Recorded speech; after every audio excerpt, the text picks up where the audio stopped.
नमस्कार, मैं Shreya digital India news में आप सभी का स्वागत है। बढ़ते आज की खबरों की ओर।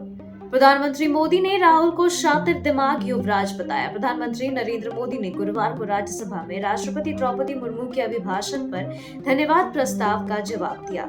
इस दौरान उन्होंने राहुल गांधी और केंद्रीय मंत्री रवनीत सिंह बिट्टू के बीच की घटना का भी जिक्र किया। इस पीएम मोदी ने राहुल के गद्दार वाले बयान पर निशाना साधते हुए उन्हें शातिर दिमाग युवराज बता दिया। रोज 2 किलो गाली खाता हूँ, मोहब्बत की दुकान वाले मोदी तेरी कब्र खुदेगी के नारे लगा रहे। पीएम मोदी ने कहा, हम विकसित भारत की जमीन मजबूत कर रहे हैं, उसे एक ताकत दे रहे हैं। एक तरफ देश के युवाओं के लिए मजबूत जमीन तैयार कर रहा हूँ तो कांग्रेस मोदी की कब्र खोदने के कार्यक्रम कर रही है। मोहब्बत की दुकान खोलने वाले मोदी तेरे कब्र खुदेगी के नारे लग रहे हैं। ये कौन सी मोहब्बत की दुकान है जो देश के ही नागरिक की कब्र खोदने की बात हो रही है? क्या वह मानवता का अपमान नहीं है? ये लोग किस प्रकार के संस्कार में पले बड़े हैं? 9 लाख करोड़ का हो सकता है प्रदेश का बजट, इन सेक्टरों में होगा सबसे ज्यादा आवंटन। प्रदेश सरकार की ओर से 11 फरवरी को पेश होने वाले बजट का आकार इस बार करीब 9 लाख करोड़ रुपए का हो सकता है। सरकार का मुख्य ध्यान प्रदेश के विकास और आम लोगों की सुविधाओं पर रहेगा। खासतौर पर सड़क, पुल, शहरों के विकास और बुनियादी ढांचे पर बड़ा खर्च किए जाने की संभावना है। विधानसभा में विजय सिन्हा और भाई वीरेंद्र के बीच भिड़ंत। बिहार विधानसभा के बजट सत्र के दौरान को सदन में एक बार फिर तीखी बहस देखने को मिली है, जब राजद नेता भाई वीरेंद्र और भाजपा के विधायक विजय सिन्हा के बीच जुबानी भिड़ंत हो गई। मामला उस समय बढ़ गया जब तेजस्वी यादव ने सरकार पर निशाना साधते हुए कुछ तीखे सवाल उठाए और विजय सिन्हा ने सीधे तौर पर उन्हें जवाब दिया।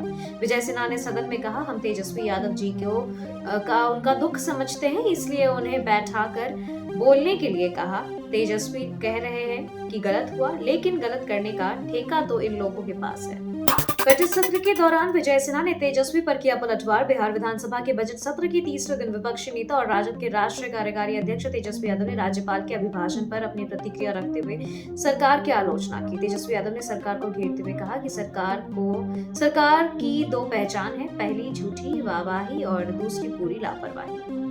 सेंट्रल हॉल में क्या हुआ था? सीएम नीतीश कुमार और तेजस्वी यादव के बीच बातचीत। बिहार विधानसभा के बजट सत्र के तीसरे दिन विपक्षी नेता और राजद के राष्ट्रीय अध्यक्ष तेजस्वी यादव ने राज्यपाल के अभिभाषण पर अपनी प्रतिक्रिया रखते हुए सरकार की आलोचना की। तेजस्वी ने सदन में कहा कि वर्तमान सरकार की 2 मुख्य पहचान है, पहली झूठी वाहवाही और दूसरी पूरी लापरवाही। उन्होंने आरोप लगाया कि सरकार की नींद बेटियों की चीख और आम जनता की परेशानियों से भी नहीं टूटती है।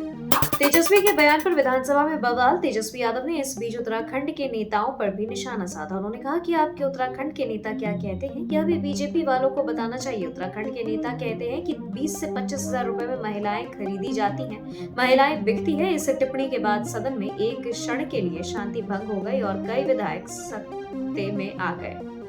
अन्याय के साथ पूरे बिहार में हो रहा विनाश, सदन में बोले तेजस्वी। बिहार विधानसभा में विपक्ष के नेता तेजस्वी यादव ने राज्यपाल के अभिभाषण पर कड़ी टिप्पणी की। उन्होंने कहा कि यह अभिभाषण पिछले 11 सालों से लगभग एक जैसा ही है और इसमें केवल 2-4 नए शब्द शामिल किए जाते हैं, जबकि जमीनी हकीकत पूरी तरह जनता के सामने स्पष्ट है। तेजस्वी ने जोर देते हुए कहा कि यह सरकार झूठी वाहवाही और 100% लापरवाही का प्रतीक बन गई है। उनके अनुसार जनता का लोकतांत्रिक अधिकार अब केवल धन और मशीनों के जरिए नियंत्रित किया जा रहा है। अस्पताल की लापरवाही से बच्चों के HIV पॉजिटिव होने का मामला, झारखंड हाईकोर्ट का सख्त रुख।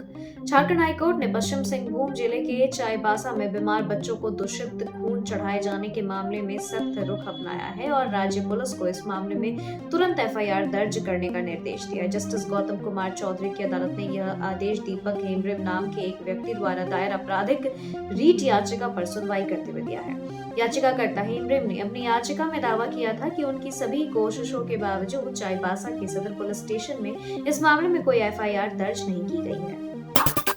CUJ रजिस्ट्रार ने गलत शपथ पत्र पर मांगी माफी। झारखंड हाईकोर्ट के जस्टिस राजेश कुमार की अदालत में गुरुवार को सेंट्रल यूनिवर्सिटी ऑफ झारखंड से जुड़े एक मामले में सुनवाई हुई। कोर्ट ने पूर्वादेश के आलोक में विश्वविद्यालय के रजिस्ट्रार अदालत में व्यक्तिगत रूप से हाजिर हुए और गलत शपथ पत्र दाखिल करने के लिए माफी मांगी। अदालत ने उनकी माफी स्वीकार कर ली। खबरों के सिलसिलों में फिलहाल इतना ही। बने रहे डिजिटल इंडिया न्यूज के साथ। नमस्कार।